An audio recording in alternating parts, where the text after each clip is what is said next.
कहानी की शुरुआत एक छोटे से गांव शांतिपुर से होती है, जो अपनी शांति और सुंदरता के लिए मशहूर था। गांव के किनारे एक पुराना और सुनसान हवेली था, जिसे गांव वाले भूतिया हवेली कहते थे।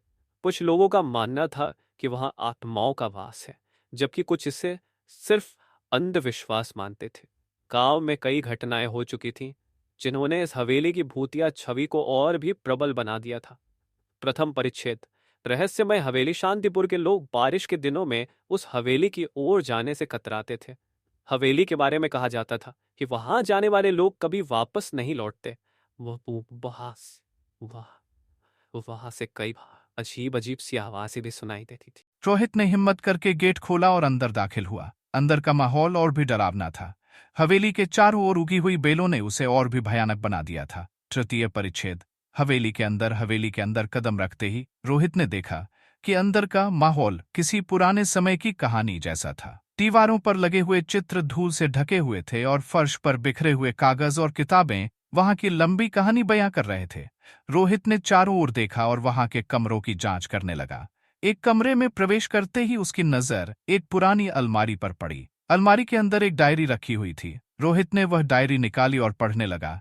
डायरी में हवेली के मालिक रालिक राजा विक्रम की कहानी लिखी थी, जो इस हवेली का अंतिम निवासी था। राजा विक्रम के बारे में कहा जाता था कि वह तांत्रिक विद्या में माहिर था और उसने अपनी आत्मा को अमर बनाने के लिए काले जादू का सहारा लिया था। चतुर्थ परिच्छेद। डायरी का रहस्य।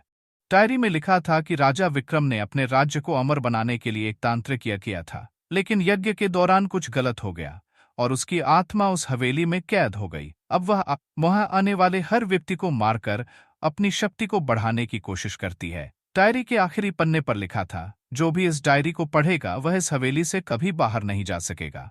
रोहित ने यह पढ़ते ही डायरी को वापस अलमारी में रख दिया। तभी हवेली के अंदर अजीब अजीब सी आवाजें आने लगीं। उसे लगा कि कोई उसके पीछे खड़ा है। वह तेजी से मुड़ा, लेकिन वहां कोई नहीं था। लेकिन उसकी टॉर्च की रोशनी में एक छाया दिखाई दी, जो धीरे धीरे उसके करीब आ रही थी। वह घबराकर वहां से भागने की कोशिश करने लगा।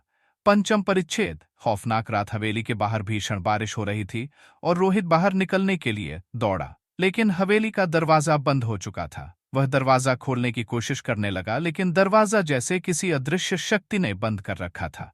अचानक हवेली के अंदर बिजली कौंधी और उसके सामने राजा विक्रम की आत्मा प्रकट हो गई।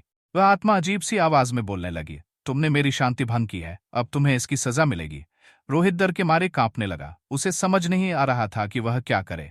आत्मा ने उसे पकड़ने के लिए अपने हाथ बढ़ाए, लेकिन रोहित ने अपनी पूरी ताकत लगाकर दरवाजा खोल दिया और बाहर की ओर भागा। उसने दूसरी ओर भागने का प्रयास किया, लेकिन आत्मा का पीछा लगातार जारी था।